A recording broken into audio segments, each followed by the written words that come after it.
Il y a 400 ans, l'humanité a envoyé des cafards sur Mars, mais ce qui était censé être un simple maillon de la terraformation s'est transformé en une menace impensable. Aujourd'hui, en 2597, la Terre suffoque sous le poids d'une population incontrôlable. Et si l'humanité veut survivre, elle devra conquérir Mars. Des scientifiques visionnaires, ayant anticipé l'inévitable, avaient un plan, rendre la planète rouge habitable. Leur première étape, y cultiver de la mousse, une plante simple mais capable de réchauffer la surface martienne et créer une atmosphère respirable. Pour disséminer cette mousse, ils ont libéré des cafards génétiquement modifiés à la surface. Et c'est là que tout a basculé. De nos jours, Shokichi et Nanao fuient la police, accusés d'un meurtre qu'ils n'ont peut-être pas commis. Coincés, sans échappatoire, un véhicule en lévitation atterrit brusquement devant eux. À son bord, le docteur Honda. Il leur propose un marché diabolique. Effacer leur passé criminel, en échange d'un aller simple vers Mars. Leur mission, éradiquer la menace, les cafards mutants. Mais avant cela, une opération médicale leur sera imposée, pour les préparer. Shokichi flaire l'embrouille. Ce deal pue la trahison. Il refuse. Mais Nanao, consciente qu'ils n'ont plus rien à perdre, accepte. Et Shokichi, incapable de la laisser partir seule, finit par signer. 2 ans plus tard, tous deux ont été entraînés. Ils embarquent enfin vers Mars. Très vite, Shokichi remarque quelque chose de troublant. Le vaisseau est rempli de criminels, de rebuts de la société. Tous recrutés avec la même promesse d'une seconde chance. Parmi eux, Jim, l'inquiétant Ichiro, Lee l'ancien terroriste, Tazuka le tueur en série, Sore le proxénète, Maria l'immigré illégal, les yakuza Yoshikan et Toramaru, et les officiers Dojima et Obari. Leur vaisseau, le Bug 2. À peine arrivé sur Mars, ils lancent des missiles pour nettoyer la zone, avant de se diviser en binôme. Moriki, contre toute attente, refuse son partenaire initial et exige d'être avec Ichiro. À l'extérieur, Jim et Maria explorent une zone, mais aucun cadavre de cafard en vue. Jim commence à s'inquiéter. Et il a raison. Il tombe sur des créatures gigantesques, humanoïdes, armées de gourdins. Des cauchemars debout. Shokichi et Nanao en croisent une aussi. Ils tentent de communiquer, mais la créature bouge à une vitesse surhumaine et brise la nuque de Nanao en un instant. Sous le choc, Shokichi hurle de rage, mais la créature disparaît dans l'ombre. Il ramène le corps sans vie de Nanao au vaisseau, et apprend qu'une autre victime est à déplorer. Moriki est morte. La panique monte. L'équipage exige la vérité. Le capitaine Dojima finit par cracher le morceau. Les cafards envoyés sur Mars ont muté bien au-delà des prédictions. Sous les radiations solaires et le froid extrême, ils ont compressé des millions d'années d'évolution en seulement 400 ans, devenant des monstres intelligents et hostiles, surnommés les terraformars. Soudain, un hologramme du docteur Honda apparaît. Il révèle que tous les membres de l'équipe ont subi une opération secrète. Leur ADN humain a été fusionné avec celui d'insectes spécifiques, leur conférant des pouvoirs surhumains. Ces capacités peuvent être activées grâce à une injection. Dojima, honteux, s'excuse de ne pas avoir dit la vérité à Shokichi, il en avait reçu l'ordre. Sore veut tout abandonner et retourner sur Terre. Mais déjà, un terraformar approche. Lee, animé par la haine, propose une autre voie. Massacrer ces créatures, retourner sur Terre, et utiliser leur pouvoir pour faire tomber le gouvernement qui les a trahis. Sans attendre, il sort du vaisseau, prêt à engager le combat. Lee n'hésite pas. Il s'injecte la substance, et ses pouvoirs s'activent immédiatement. Son ADN a été combiné avec celui d'un scarabée terrestre. Le résultat, une arme vivante. Le scarabée sécrète un venin mortel.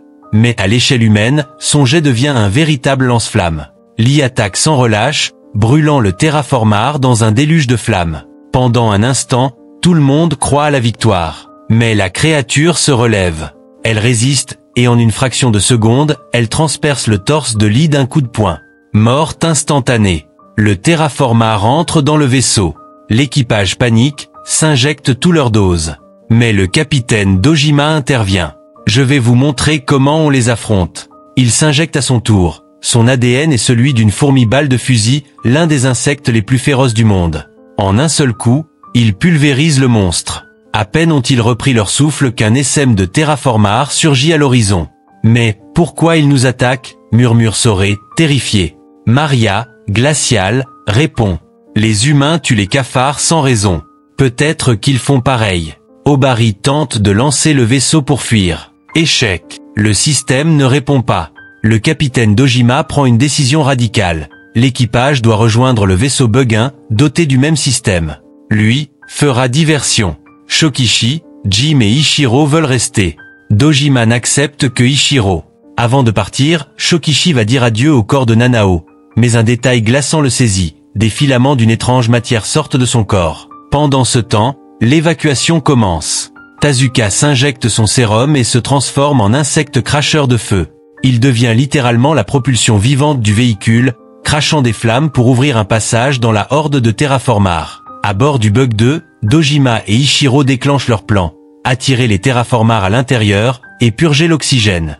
Leur sacrifice est total. Ils mourront avec les monstres. Sur le vaisseau d'évacuation, Jim révèle à Shokichi qu'il sait la vérité. Shokichi n'est pas un criminel.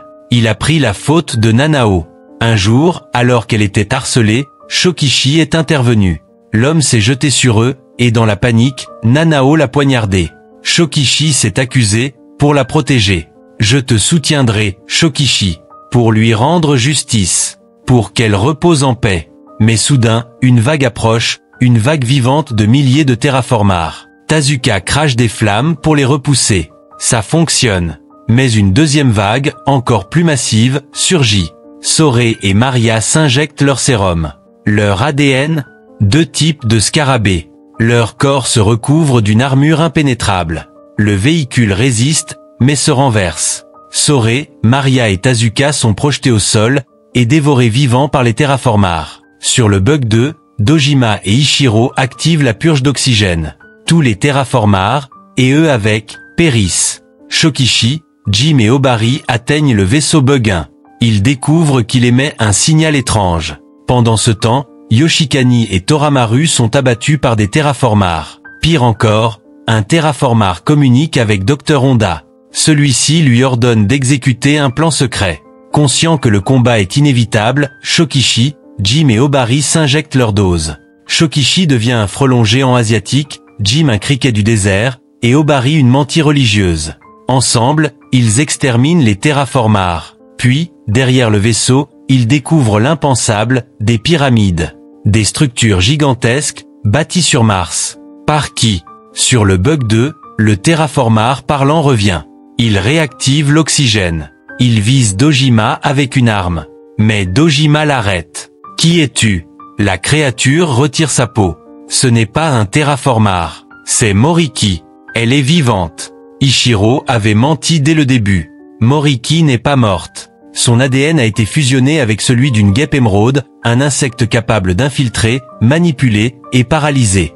La vérité éclate. Le pouvoir de Moriki vient d'un insecte capable de contrôler le cerveau des cafards. Grâce à cela, elle commande au terraformar. Sans un mot, elle tue froidement le capitaine Dojima, puis asperge Ichiro d'eau.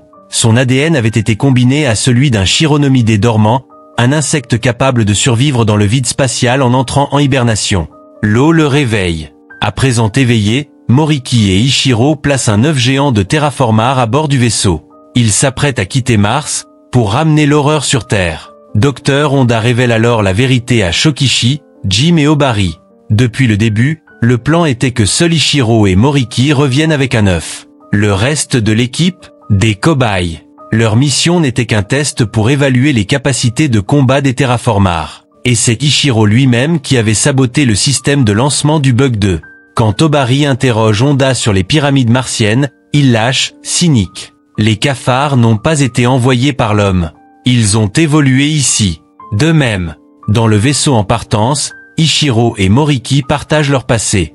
Ichiro était un chercheur ruiné, tentant de subvenir aux besoins de ses 6 frères et sœurs et de sa mère malade. Accusé à tort de viol par une collègue, il a tout perdu. Moriki, elle, a un seul objectif, revenir sur Terre avec une armée de terraformars et dominer le monde. Mais soudain, l'œuf est clos. 2 terraformars en sortent. Moriki tente de les contrôler en les injectant avec son venin. Échec. Ils y sont désormais immunisés. Il la déchire en morceaux. Les 2 monstres appellent les autres depuis la surface, et toute la horde prend son envol, fonçant vers le vaisseau. Leur poids combiné le fait s'écraser violemment. Ichiro s'injecte pour survivre, mais est assommé dans l'impact. Shokichi, Jim et Obari courent vers le Bug 2, leur unique chance de retour. mais une armée entière de terraformars leur barre le passage. Ils s'injectent, prêts à mourir debout.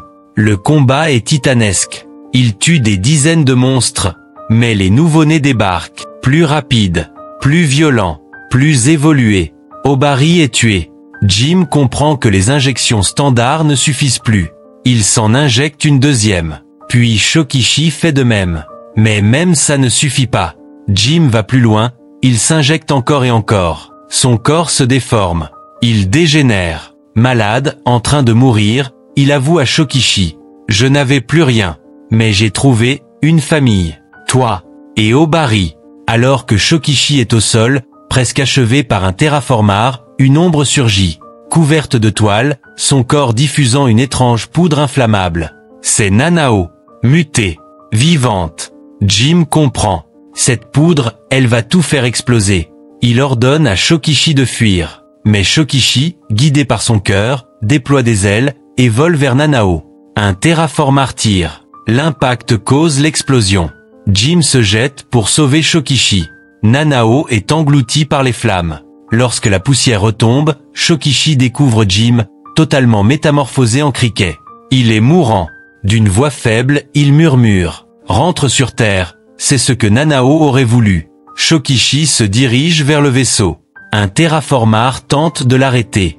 Mais cette fois, sans mutation, Shokichi le pulvérise à main nue, porté par la rage. À bord, il confronte Ichiro. Trahison, mort, manipulation. Ils se jurent de régler leur compte une fois sur Terre. Alors que le vaisseau décolle, des terraformars s'élèvent pour les intercepter. Mais celui que Shokichi a vaincu, les retient. Par peur. Sur Terre, Dr Honda reçoit une alerte, la vidéo du massacre a fuité. Le monde entier va découvrir la vérité. Honda panique. Il sait que le gouvernement japonais le fera porter le chapeau. Son assistante tente de l'arrêter. Il la tue et disparaît dans la nature. Sur le vaisseau, Ichiro déclare « Une fois revenu, je détruirai ce gouvernement pour ce qu'il nous a fait. » Shokichi, lui, promet autre chose. « Je bâtirai une tombe pour Nanao, puis je reviendrai. Pour éradiquer les terraformars. Une bonne fois pour toutes. » Fin.